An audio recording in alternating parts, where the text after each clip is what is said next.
So glad to have you here in my home. I'll give you guys like a little brief tour of the main living area in a second.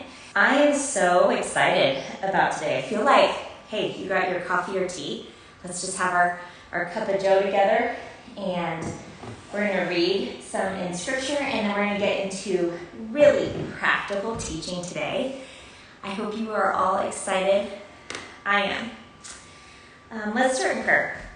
Father, thank you for this morning. Thank you for this time that we have together as women to be encouraged by your word and the jurisdiction and tasks that you have given us as wives and as moms and as homemakers.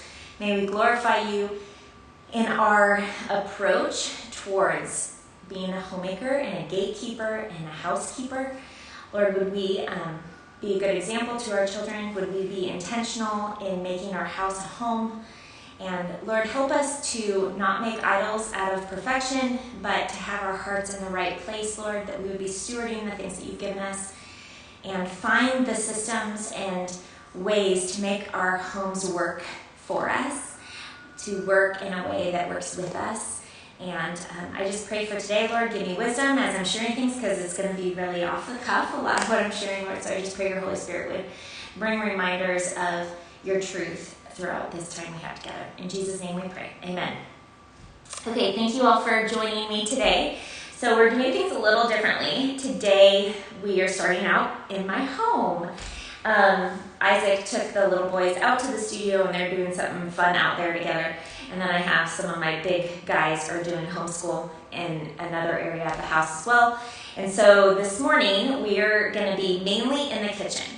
So the topic of this study we've titled it The Heart of the Home. And as I started thinking about this topic of home organization, it really hit me that the kitchen really truly is the heart of a home. If there was a room that you were to choose that would signify the heart of the home, where do most people congregate? Where do you spend the majority of your time? Where do you serve your family? Where does a lot of the work take place? It's in the kitchen. And while we are so thankful for every area of our home, there's just something about having a space that is able to be functional and efficient is important for moms and for the work that we do, so that we can be spending more of our time doing the things that are most important, which is tending hearts, and not distracted by trying to constantly be cleaning clutter and things like that. So today we're going to talk about home organization, but before we do, I want to start off in Proverbs 31:27, which says, "She looks well to the ways of her household and does not eat the bread of idleness." And yesterday I was kind of laughing with Isaac because I was making bread, and for some reason I was just thinking of this verse because I was thinking about today and this home organization topic and not being lazy, right? And I doubt that anyone in here is, but I was just really encouraged during like making bread and then thinking about the bread of idleness. What does it mean to eat the bread of idleness? And I think that for a lot of us, like, our lives are not cookie cutter. They don't look the same. And our kitchens are not going to look the same. They're not even laid out the same. The different meals that you cook your family might be really different than the meals I cook my family. And so the tools that we have in our pantries and in our kitchen, that's okay. But if you have any questions, we're going to do today a little bit differently. And I'm going to try really hard to look at the questions. But if you have questions once I take you into the pantry about like, oh, what do you use that for? How often do you actually use your juicer, Angie? Feel free to ask me those questions and I'll do my best to answer. If I skip over them and they go down too far, you may have to like copy and paste your question again in the comments. And if someone would be so gracious to be able to screenshot like groupings of comments every once in a while, so that once we post this video, we can put those in the comments so that I remembered the questions you guys asked and can do the description appropriately, but also so that other people can see what questions were being asked. That would be really helpful to make this powerful for everybody. So as women, our task, one of the jurisdictions or roles that we have is our homes. We're in it the most, right? And to recognize, I've said this a few times recently, that our kids spend 20% of their life in our home on average. Isn't that crazy? That's such a small amount of their lifetime. But you are going to be in your home. I mean, no one knows how long they're going to be actually in their home, but this is why it's important to really make your house a home, is that it is reflective of you. It's a place where you're going to be doing ministry. And in order for us to be able to do the ministry of reconciliation and the Great Commission with our kids and making disciples, one of the things that I believe the enemy distracts us with most is chaos, clutter, and just uncleanliness. Because as a mom, a wife and a mom, I know many of you probably could echo this. If there's too much of a mess, I can't do the other things that I need to do. I get distracted when I'm trying to homeschool if I have a totally messy kitchen. And so having routines, having structures, having delegations of responsibilities for different people in your household is going to be really, really important. I'm willing to share about all of that kind of stuff when the time comes. So before we move to the kitchen, I wanted to share a couple resources with you, because last time I was asked to bring any books that I've used or have heard of or have that are good for home organization. I want to take a moment and let you know that every one of these shows is shot live with moms in the Be Courageous app weekly in the private Christian mom group, where I do a Q&A and moms can ask me anything. If you want bonus content that exists for every one of these episodes, the Q&A, ability to be a part of the live broadcast and ask questions and be a part of the encouraging community, go to your app store and search Be Courageous app. That's Be Courageous app in your app store. I hope you join us. And if you're loving the show, please share it. So I have only 2 books. I have hundreds and hundreds of books, but I realize that this is a topic that I actually haven't really read much on. Isn't that crazy? I probably should have. So if you are a reader and you realize that your job is to be a homemaker and you want to be intentional about it, finding some good books would probably be a good idea. When I was first married, a mom in a Bible study who was also a young mom recommended this. So this is actually the only book I had for the first probably 17 years I was married, and I did read a lot of it. But then in 2000 so I started blogging in 2008, so probably around the same time is when the internet blogs were starting to become a thing. She made a blog, and so I started reading more of her blog and didn't buy her other books. I'm sure she has more, but it's called The Fly Lady. This is called Sink Reflections, Overwhelmed, Disorganized, and Living in Chaos, ? The Fly Lady, Simple Flying Lessons will show you how to get your home and life in order, and it all starts with a shiny sink. And so it's just a little fly. She looks like a housekeeper, but she's a fly.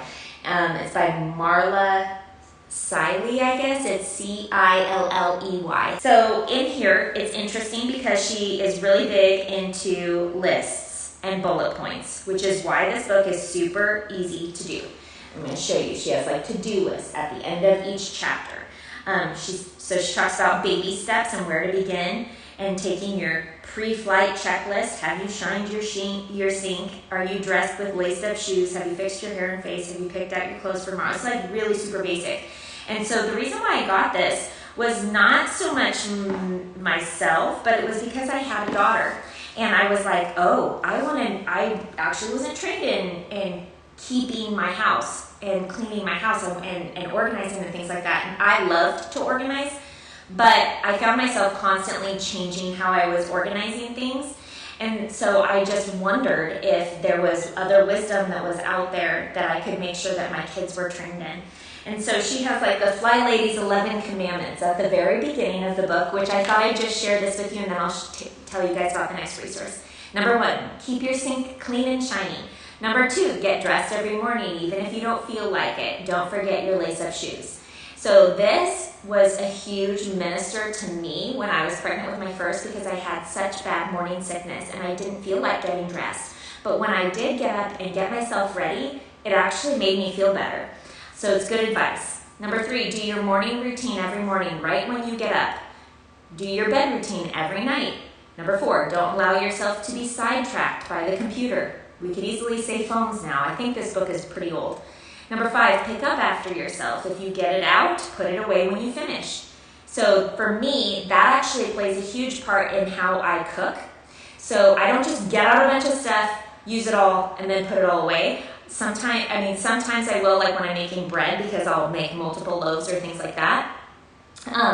But generally speaking, like if I'm waiting for something to be sauteing on the stove, I won't just stand there. I'll be like cleaning up my stuff that I just used, whether it's the wrappers that were around the onion and throwing them away, cleaning off the knife, wiping it off and putting it back in the block, just making the dinner cleanup and things like that easier.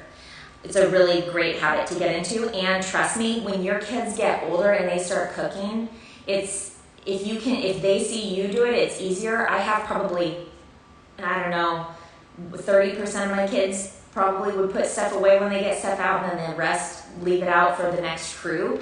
And so that's something that like is a cultural thing that if you train your kids and you talk to them about it, it's a good habit to have. Don't try to do 2 projects at once. This was hard because you hear that multitasking can be really, that women can multitask and all this stuff, but the truth is when we have too many undone projects, it can actually become stressful, and our attitudes actually change. And I'm going to give you an example. Yesterday, I was in the middle of glassing eggs, and then I realized, the dryer's done. I need to move stuff over so I can get a next load going. So I brought that out, put the clean clothes on my sofa in my room, went back, moved all laundry, came back, started water glassing, and I was like, okay, I'm going to go fold the clothes because it felt undone, right? They weren't folded, they weren't hung up. And then a kid came in, and eggs had been cracked on the way back from the chicken coop, and so there's chaos, and there's just all these things happening at once, and I got a little bit stressed. And so I realized that this is really true. Try to do 1 project at a time and get it done. You're going to feel better. You're going to be happier while you're doing things. Don't pull out more than you can put back in 1 hour. So do something for yourself every day, maybe every morning and night. Work as fast as you can to get the job done. This will give you more time to play later. Number 10, smile even when you don't feel like it. It's contagious, and make up your mind to be happy. 11, don't forget to laugh every day. So those are her like Fly Ladies 11 Commandments. That's that organization book. And then the other one I'm going to tell you about is called Large Family Logistics. I don't know if you guys have read this or heard about it. It's by Kim Brenneman, The Art and Science of Managing the Large Family. So I haven't read this entire book, but the things that I have read in here have been they're spot on. They're really good. She talks about in chapter 18, a home management binder, which is interesting because I had one for about off and on for the first 12 years that we were married. And I found that it was helpful because computers were not a thing that people were using as much as they are now. So it was a place where I had regular recipes that my babysitters and nannies could go to and look at. But then they could also, there was like emergency contacts, the schedule, what kinds of schoolwork the kids are doing on different days. So I had tabs within my binder, and it was kind of like the mother's helper guide, if you will, but it also was fun to put together for myself. And if I forgot ingredients and didn't have a recipe memorized, it was like our most used recipes were right there at my fingertip. But now I use we use digitally for everything. So I don't know how relevant, some people really like to use binders and do paper. There are some things I really appreciate writing in paper. That's why I'm a big journal person. But one of the things that's pretty cool is that she divides up the days, like Monday is laundry day, Tuesday is kitchen day, Wednesday is office day, Thursday is town day, Friday is cleaning day, Saturday is gardening day, Sunday is the Lord's day.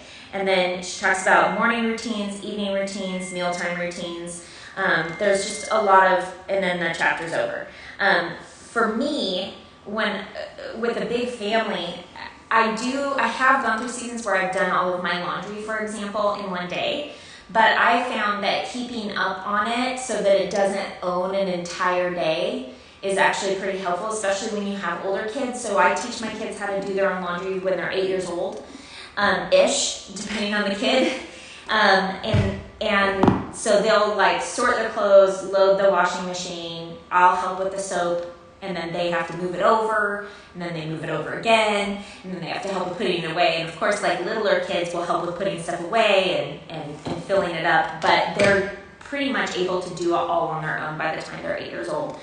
And that's really helpful. So when you have a lot of kids that are all over 8, you can divide it up so that you are getting laundry done throughout the week, and you give a different kid a different day. And so that's kind of become more our routine.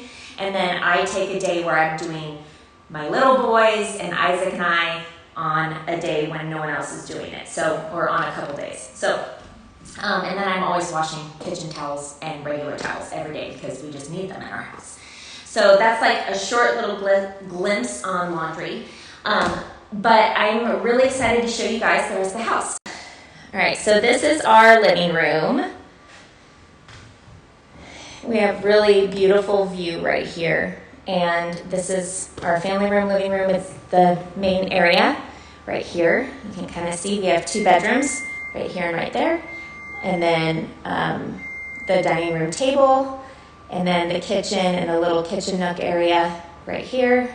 So I'm just kind of standing in a circle and showing you guys. This is our house. Pretty simple, but we love it. It's very functional. And let's see, I'm gonna bring this in here. So we're gonna talk about the pantry first. So this is my pantry. It's not enormous for a family of 9. It's a pretty good sized pantry. You can kind of see.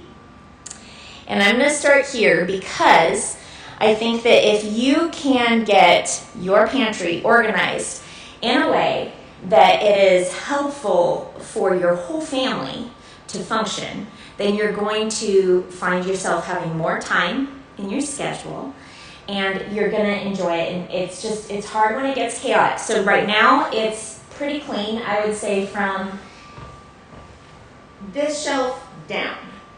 It's clean. But I need to do more work from this shelf up, and I'll share that with you in a minute. One of the reasons why I was excited to share this with you is because I don't want anyone to feel like, oh wow, her house is perfect, her pantry is perfect, because that's actually not true. So I'm going to show you guys some of the areas that I need to create solutions for and tell you my plan to kind of give you guys some ideas. But I do typically once a year, because it's a very big project, pull everything out, usually about this time of year around Passover. I do spring cleaning. And this is something that is inspired by the Jewish tradition. Actually, I don't know if you knew that. The spring cleaning, it comes from that faith heritage.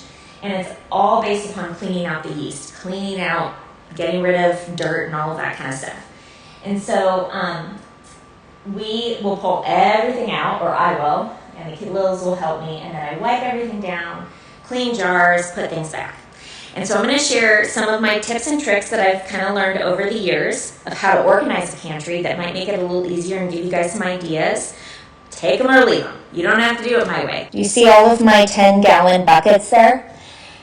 Okay, so to save our family money, I buy things in bulk through Azure Standard, and I also buy things in bulk. Sorry, I'm trying to raise this up. I also buy things in bulk from US Chef Services, which used to be Cash and Carry, and then Costco. Costco is kind of my last place I like to go just because I don't like what they stood for during COVID, I'll just be honest. And so Azure is owned by a Christian family, so I like supporting them. If you want more information about using Azure, it's a little bit different. It's not like a store that you go to buy stuff. You order online, and then there's a drop site near you, and you have to go pick it all up. And they sell individual things as well as bulk things too.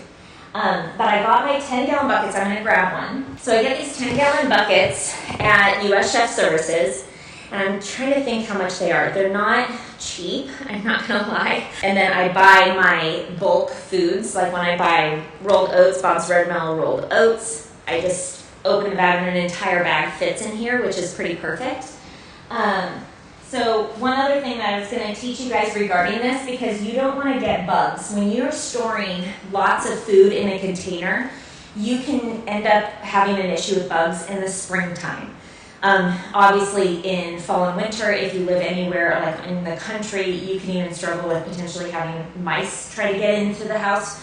And different places that we've lived, it's been worse than others, so obviously barn cats are a good thing, but if you don't have them, you can have problems with that. So for me, one of the things that I love to do besides spraying around my door frames with essential oils, specifically peppermint and citrus oils and tea tree. And the reason why I like that combination is because spiders really hate citrus oils, but mice really don't like tea tree and peppermint. And so I'll spray the baseboards and spray in here to kind of keep bugs to be deterred from the pantry as much as possible. And so when I'm spraying and I'm washing stuff, a lot of times when I make my household cleaner, if I know I'm going to be cleaning in my pantry, I will add those oils to my cleaner so that the smell is even on the shelves and it's just there, right? But another thing that you can do, and I'll show you guys this in a second. Let me see, did I leave some out? Yes, I did.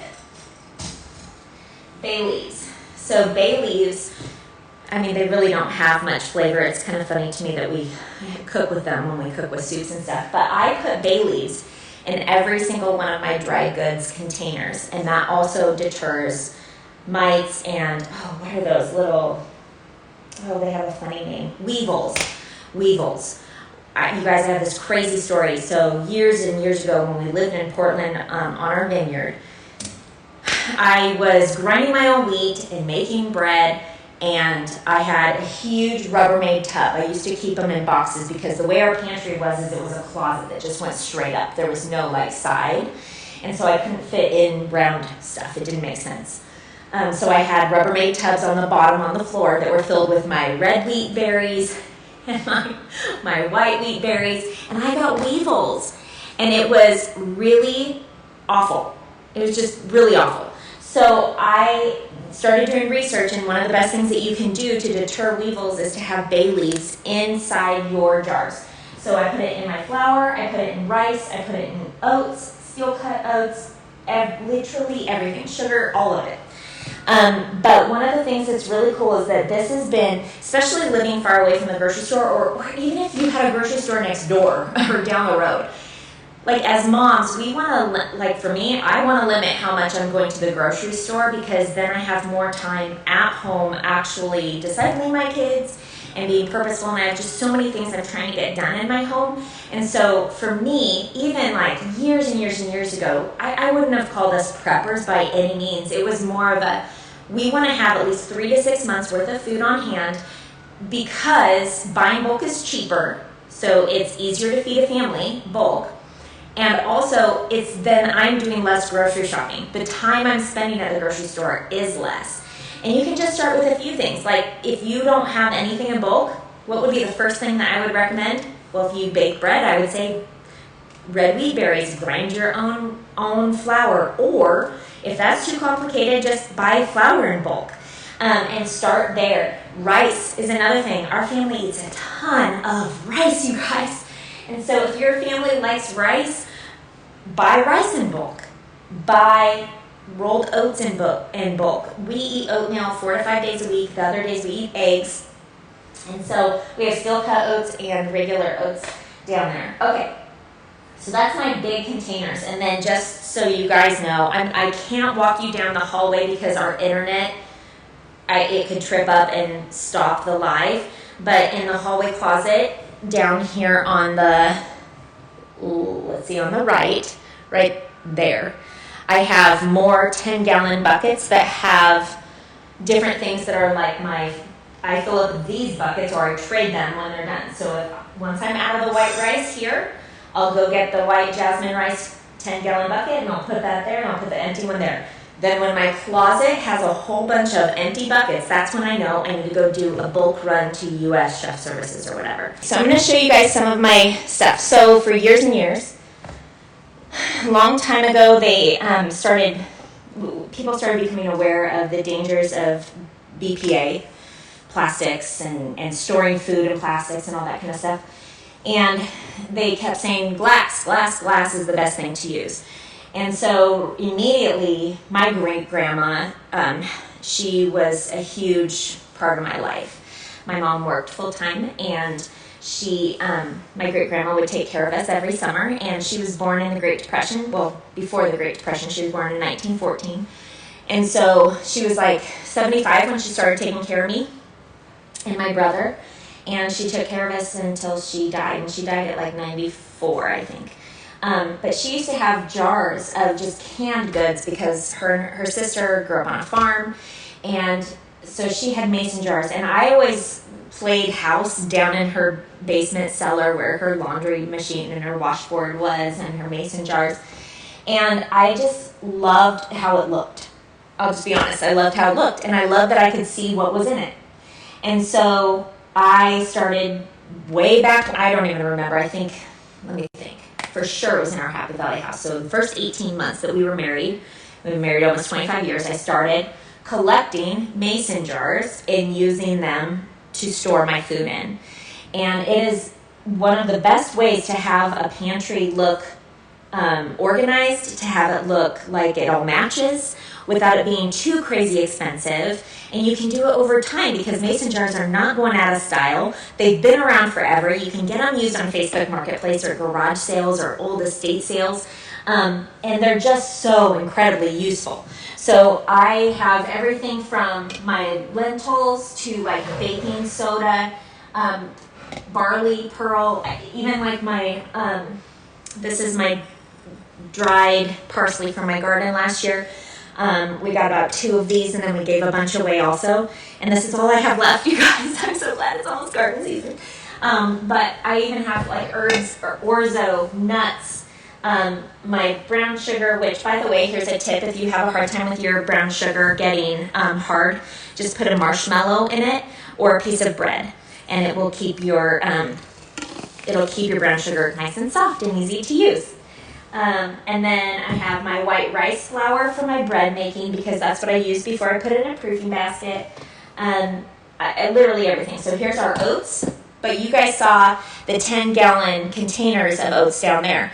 I don't want to be bending over all the time. I already bend over enough. So I keep the bulk down low, and then I have these gallon-size containers, which I got from Azure Standard many, many years ago.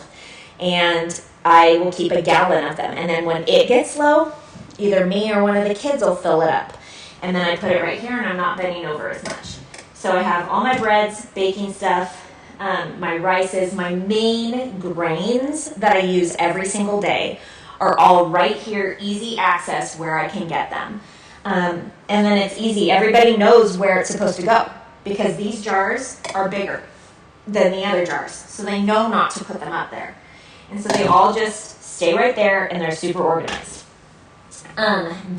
Because this is so skinny, I put my canned goods. So like this is cherry tomatoes from last year, canned with balsamic vinegar and a bunch of herbs and garlic. Tomato sauces, beets, all my canned goods. But then I also have like nuts that I get from Trader Joe's that we use in our oatmeal. And what's awesome is like in the morning when I make oatmeal, I bring out a bunch of this kind of stuff, or like we have craisins and raisins, and we just put out our mason jars, and everybody decides what they want to have in it. And sometimes I'll chop up some mango or some apples or bananas, and people can put whatever they want in their oatmeal to make it more than just oatmeal. But then it's super easy to put away. Stick a lid on it, boom, done. Kids can help with putting stuff away super easy. Then I also have, I'm going to be putting more in the stainless steel garage, but I started water glassing again for next winter, so I have some eggs here. And then here, I'm going to show you guys, this is one of the best tricks ever. Corners in pantries are really hard to access things, but look at this. You put a Lazy Susan in, and you can access it. Same goes for right here. Let me put this down a little bit, and I'll show you guys what I have going on here. Okay, do you see these Lazy Susans? So this was actually a friend of mine came over, and she brought me a bunch of these because, and I paid her back, obviously, because I needed a way to be able to get to all my stuff without having to move things to get to that one thing. So this is like my oils and sprays for cooking, and then like sweeteners, molasses, date syrup, honey, all that kind of stuff. And then I don't use canned goods very, very often, but I have 2 spots where I keep them. So I have some right here that are the bigger cans of like tomato sauce for when my canned sauce is gone. And then I have another area that I'll show you in a second. And then these, I absolutely love. Let me see. I love these Bino containers. You can look them up online, But I found them, you guys, I found them at, sorry, I'm going to put this up a little. I found them at Marshall's for like $3. So over the years, and this company also is just not going away. So over the years, I just kind of collected these, and I keep like my big tea containers that don't fit in my tea drawer, which I'll show you in a minute. And I keep my big tea containers. This is like an emergency and electrolyte, so it says emergency on it. The emergency is right here, and then I have electrolytes, and then Neil left tea. I even put like, here, I'll show you this one. These are bigger bags of teas, and then I have a little yogurt container. I keep all of these because I love to reuse them. So I put like toothpicks in that one, so that's easy access. And then we have medicine / vitamins. So this is our vitamin container. And this is like the Everybody vitamin container with digestive enzymes. There's activated charcoal, ginger, black seed oil, all that kind of stuff. And then the kids one is up here, and I keep those up higher where the little isn't going to get to it. This is our cracker box. Can you see this? Can you tell there's crackers in there? You can't tell there's crackers in there. So I have like, when we buy crackers, which we always have crackers because we like to eat tuna fish with crackers and chicken salad with crackers and crackers in our soup and chili and all the things. But sometimes we'll have like gluten-free people coming over for hospitality, and we have like this much left, right? And so I'll put it in a Ziploc bag. So I have all these Ziploc bags of leftover like crackers, and they would look terrible in a clear container and be overflowing because of how tiny this is. So I'm using a bigger tin that I got as gifted to me, and you can't even see in it, so it looks a lot better. Here's another Lazy Susan for spices. But I'm going to share you guys a tip. So let me show you my spice rack here. Can you guys see this? My son Luke made me this spice rack. What I did was I measured the distance and height of like different herbs and seasonings that I buy. Right? So you've got like the Costco size paprika. And then you have the smaller jars, right? And so I measured and we created a spice rack that was going to have room to have the bigger containers on the bottom and on the very top. So I put up the ones I don't use as much on top, or my extras that are going to replace the ones down here. And then everything else is like my most used spices, like garlic, basil, paprika, parsley, oregano, garlic salt, all that stuff, kelp, it's all right where I need it. And then I have the other stuff that is like more for like, 5 spice or allspice or pumpkin spice. That stuff is up higher because we're not in fall right now. And then I just rotate the spices so they're a little bit more organized. Let's see, I see a question. Where do you get the Lazy Susan? You guys, Marshall's, TJ Maxx, any of those discount shops. I know that Ross, Dress for Less, also has them, but you can also look at thrift stores too. So I'm going to show you my other side of my pantry. Oh, actually, before I do, I'm going to show you down below, because I don't know if you guys have a problem with cookbooks, but I have a lot of cookbooks, and I've gotten rid of a ton. But I keep my cookbooks down here. Here, I'm going to move this. This is my so I just use a tub for these kinds of things, like these shaker bottles that are really hard to organize and they fall over and they don't fit in the cupboard or drawer. I just keep them in a tub like this, and everybody is taught that they need to put the lids on the kid cups. Okay, sorry, this is just kind of hard. But do you see my cookbooks are all right there? Nicely organized. I put the most used ones up towards the front. And then this just goes right here. Okay. And then down below, let me see, I've got my Bosch mixer because I use this all the time. And then this is our Presto grill, roasting pan. All my pasta, and I don't know if you guys can see this, but I have labels on everything, which is another huge tip, especially if you have kids that are old enough to read. Because when you go to the grocery store and you come back and you're trying to train your kids to help you put groceries away, if you use a label maker, it's so much easier for people to put things back in the right spot, and then you're not like, where did that go? I know I bought the mustard. But instead, everybody knows, it goes in the condiment area. Or the spray oils always go right here on this Lazy Susan. The honey goes here, the cans go there. The pasta always goes here. And then I have like things that we don't use as much kind of go in the back corner area right here. So I have like coffee creamer that's like superfood stuff, other coffees that are for like camping and things like that. There's really like a reason behind using clear objects for being able to be productive when you go to the grocery store. And so I typically will have a running list in my iPhone in the notes section, and before I go to the grocery store, I'll just like glance through my pantry and I can see. I can literally stand there, I don't even have to move very many things. And I can see, what am I low on? Oh, low on baking soda. Oh, low on red lentils. Oh, low on that. And I add it to my list and then I go. Versus opening everything and then putting it back. And so, I'm all for like, let's make this simple, as simple as possible. I hope that it's helpful to you guys. And I'm excited to hear what you guys think.